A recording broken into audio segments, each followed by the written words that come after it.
João capítulo 5. A cura de um paralítico de Betesda. Depois disso, havia uma festa entre os judeus e Jesus subiu a Jerusalém.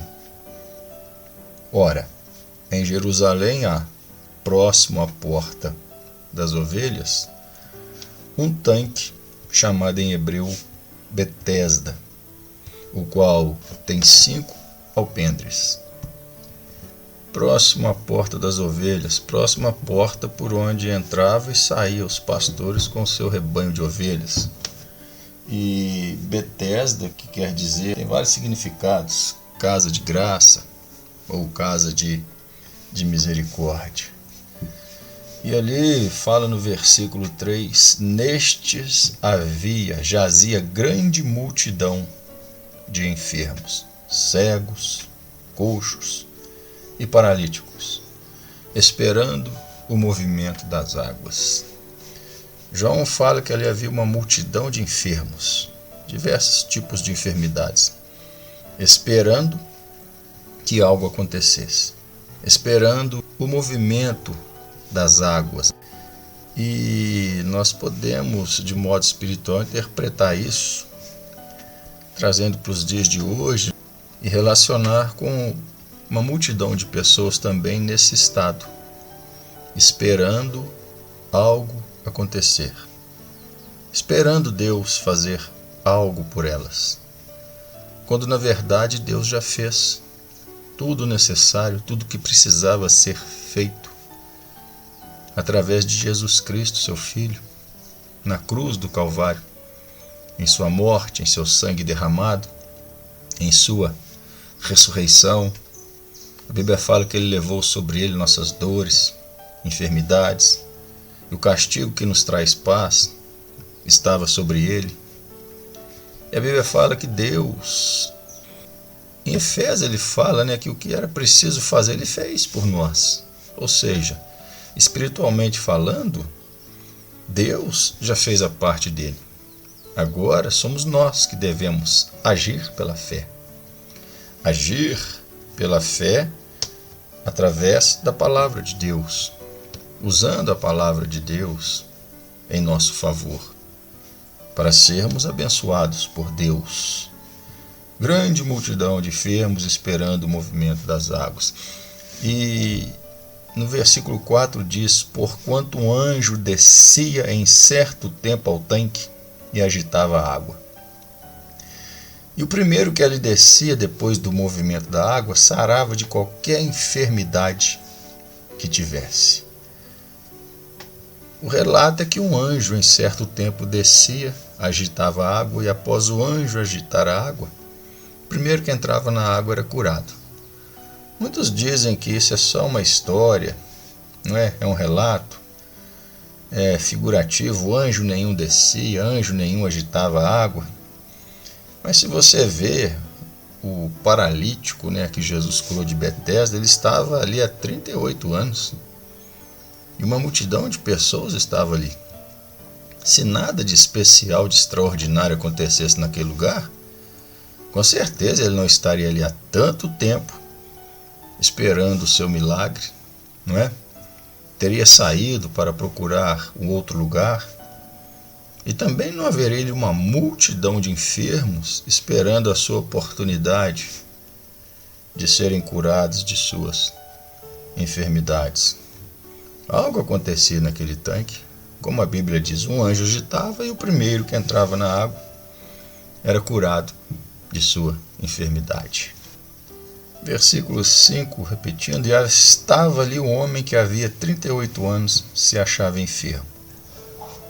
E Jesus, vendo este deitado e sabendo que estava neste estado há muito tempo, disse-lhe: queres ficar são? Convém ressaltar que Jesus foi até esse lugar especificamente por causa desse homem. Por que curar este homem em si? Nos fatos que sucedem após esse milagre, nós entendemos que Jesus usaria esse milagre, para partir dele, esse milagre que aconteceu, para trazer um grande ensinamento para os judeus, né? A partir do versículo 16. Nós vamos ficar aqui com o paralítico de Betesda. Jesus chega até ele, Jesus vai até ele e diz: queres ficar são? Ora, a resposta dele devia ser simples e direta: sim, Senhor, eu quero ficar são. Mas o enfermo respondeu-lhe: Senhor, não tenho homem algum que, quando a água é agitada, me coloque no tanque. Ele diz: não tem homem algum que, quando a água é agitada. Quantas vezes ele não presenciou essa água sendo agitada e não teve oportunidade de ser o primeiro a entrar? Não tem homem algum que, quando a água é agitada, me coloque no tanque, mas quando eu vou, desce outro antes de mim. Ao invés de ter dado uma resposta simples: sim, eu quero ser curado, você vê que começa ali uma autopiedade, uma autojustificativa, explicações. É o que acontece com muitos, quando deveria simplesmente reconhecer o erro, arrepender-se do erro, do pecado, fazer confissão, pedir perdão ao Senhor, decidido a mudar de vida e fazer tudo correto e buscar em Jesus a cura e a libertação e ter uma vida nova, uma nova vida, uma vida abundante, a que Jesus conquistou na cruz. Ficam buscando justificativa para o seu erro, para o comportamento errado, criando desculpas por ainda não tomar uma decisão, ainda não se colocar de acordo com a palavra de Deus. É tudo que o inimigo quer, porque enquanto isso o tempo vai passando, os dias vão passando, os anos vão passando, e de repente a pessoa se vai sem salvação, se vai sem um conserto com Deus.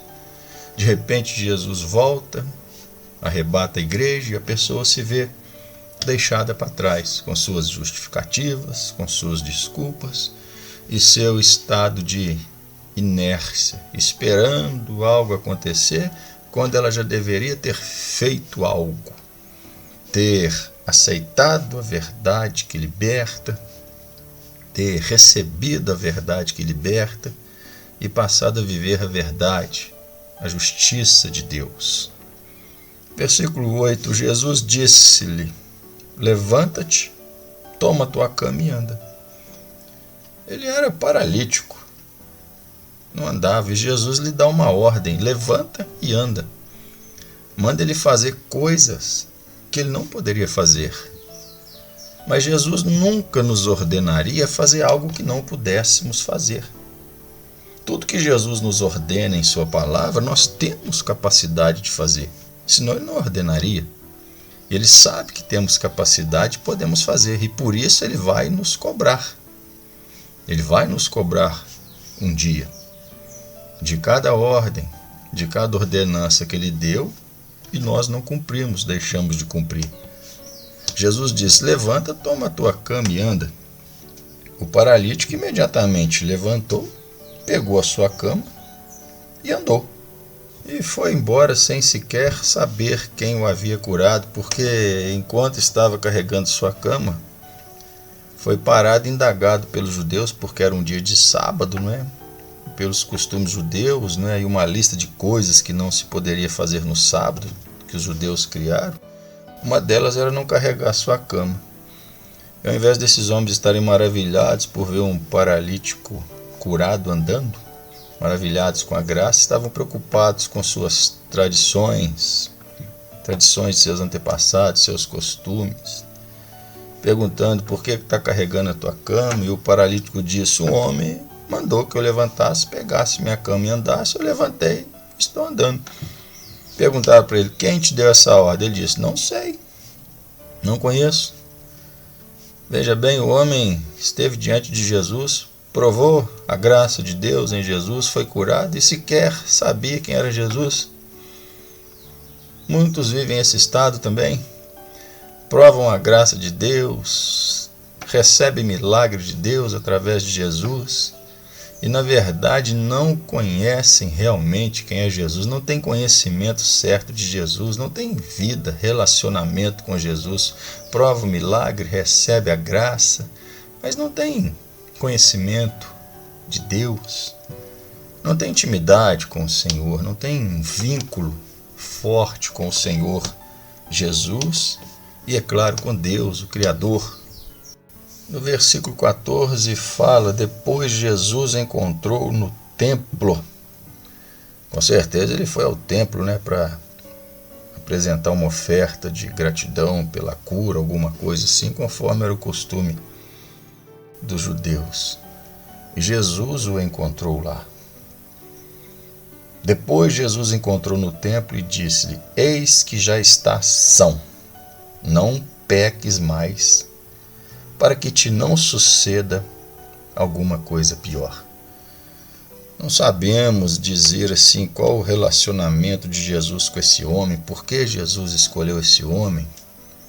38 anos neste estado, talvez era para fazer um retrato da situação da nação judaica, do povo judeu.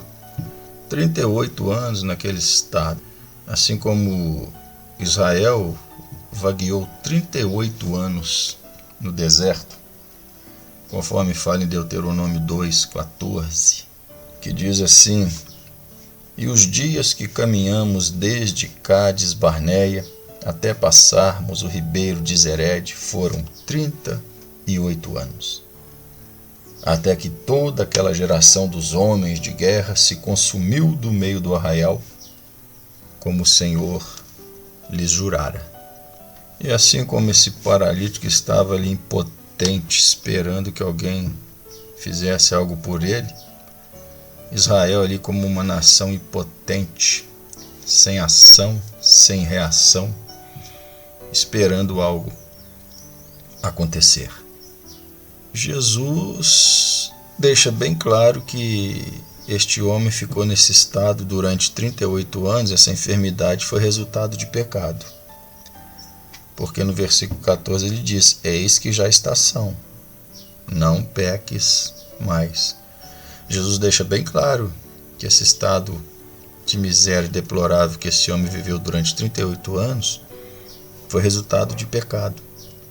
E Jesus dá uma advertência séria. Jesus fala para ele: não peques mais, para que te não suceda alguma coisa pior. Jesus fala: não peques mais, para que não venha acontecer a você algo pior do que isso que você viveu esses 38 anos.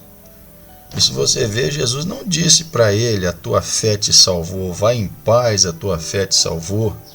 Assim como disse para aquele paralítico que foi descido pelo telhado em uma cama. Ele não ouviu: vai em paz, a tua fé te salvou.